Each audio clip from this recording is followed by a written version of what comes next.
Imagine you're a child, lost in a vast, dark, ancient forest. You can't see more than a few feet in front of you. The trees are towering and old. You hear a twig snap, then silence. You see a shadow move in the distance. What do? Your heart starts to race. Do you call out, "Hello, is anyone there? I'm lost. I need help." Or do you freeze? Do you stay perfectly quiet, hoping whatever is out there didn't hear you? You might even grip the nearest heavy branch a little tighter, just in case. Why? Because in that moment of primal fear, you understand a fundamental rule. You don't know the intentions of the other beings in the forest. The stranger could be a friendly guide, or they could be a predator. And the stakes of being wrong are ultimate. Now take that feeling, that instinct, and apply it to the entire cosmos. Welcome to the dark forest hypothesis. It is perhaps the most terrifying answer to the famous question, where is everybody? This idea was masterfully laid out by the science fiction writer Liu Cixin in his novel The Dark Forest, but the logic behind it isn't just fiction. It's a chilling thought experiment built on a few seemingly reasonable axioms. Let's break it down. First, we have to go back to the original question posed by physicist Enrico Fermi in 1950, the Fermi paradox. The universe is enormous and ancient. There are hundreds of billions of stars in our galaxy alone, and many of them are billions of years older than our sun. The ingredients for life seem to be everywhere, so, by pure probability, the galaxy should be teeming with life, even intelligent civilizations. The silence is deafening. Why haven't we heard from them? Why don't we see any evidence? There are many proposed solutions. Maybe life is incredibly rare. Maybe intelligent life always destroys itself. Or maybe we're just not listening correctly. But the dark forest hypothesis offers a much darker and logically sound explanation. It starts with two core premises or axioms. Axiom 1. Survival is the primary need of any civilization. This seems straightforward. Any species or civilization that has reached a level of intelligence to be considered a cosmic player must, first and foremost, want to continue to exist. Axiom 2. Civilizations will always seek to expand their resources and technology, but there is no way to know the ultimate ceiling of that technology. This is the kicker. A civilization 1,000 years older than us wouldn't just be a little more advanced.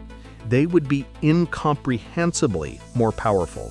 They could have technologies that seem like magic to us. And a civilization 1,000,000 years older, we can't even imagine their capabilities.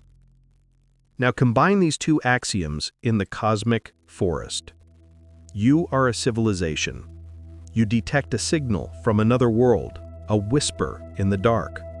What do you know about them? Almost nothing. You don't know their biology, their psychology, their intentions. Are they peaceful explorers, or are they expansionist, xenophobic predators? Here's the critical logic.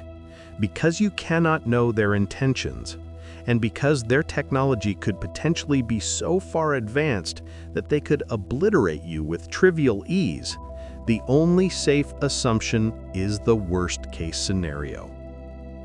Any other civilization is an existential threat. It's that simple. The cost of being wrong, of assuming they're friendly when they're not, is the complete annihilation of your entire species, your history, your future. So what's the rational, survival-driven thing to do? It's not to send a friendly greeting. That just reveals your location. It's to stay silent, to hide, to be a ghost in the cosmic dark. And if another civilization is foolish enough to reveal itself, you eliminate the threat, preemptively, instantly, and with maximum force. In a dark forest, the only civilizations that survive are the quiet ones and the ones who are quick to pull the trigger. Everyone else becomes a casualty of cosmic Darwinism. Now you might be thinking, But that's so paranoid, so cynical. Surely an advanced civilization would be wise and peaceful. And that's a hope I think we all share. But the dark forest logic asks a brutal question. How can you ever be sure? Communication between stars takes years, centuries, millennia. A simple "we come in peace" message could be a trick. A show of technological weakness could be a trap. The chain of suspicion is unbreakable. There is no time for a long-distance conversation to build trust, when the other party could, in theory, have a weapon that rearranges stars. This also explains the silence, the great filter, and even some of our own behaviors. Why is the universe so quiet? Because every other civilization has figured out the same grim logic. They're all hiding, listening, terrified of making a sound. The universe isn't empty. It's a forest full of armed hunters, walking softly, afraid to light a fire. And what about us? For the last century, we've been actively broadcasting our presence, our radio, our TV signals. They've been leaking into space, creating a bubble of noise dozens of light years across. From a dark forest perspective, this isn't a hopeful act of reaching out. It's the equivalent of that lost child in the forest shouting "I'm here" at the top of their lungs. It's the most dangerous thing we could possibly do. Some scientists, like the late Stephen Hawking, warned against this very thing. He compared an alien encounter to when Native Americans first met Columbus and how that turned out for the Native Americans. The dark forest takes that historical anxiety and scales it up to a cosmic law. So, is the dark forest hypothesis definitely true? We have no evidence that it is.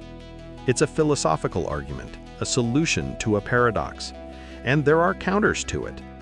Maybe the distances between stars are so vast they act as the ultimate quarantine, making conflict pointless. Maybe truly advanced civilizations undergo a great transcension, moving beyond physical forms and into realms we can't perceive. Or maybe they are out there, and they're not hunters, but gardeners, patiently observing the young species like us, waiting for us to grow up before making contact. But the power of the dark forest idea is that it's not proven, it's possible. It's a logically consistent, terrifyingly cold answer that fits the observable data, the profound, unsettling silence. It forces us to look up at the night sky not with wonder, but with a new kind of caution. The stars may not be welcoming guides, or even indifferent neighbors. They may be the glittering points of light that filter through a canopy of a forest so dark and so dangerous that the first rule of survival is to never, ever reveal that you're there. In the dark forest, every sunrise is a gift, precisely because no one else knows it's happening. What do you think? Is the cosmos a community or a jungle? The debate is wide open, and the forest is listening. That's all for today on Cosmic Horizons. If this journey into the dark forest sent a shiver down your spine, do us a favor and hit that subscribe button. It helps us keep exploring the universe's biggest mysteries. Until next time, keep looking up, but maybe think twice before shouting into the void. See you in the next one.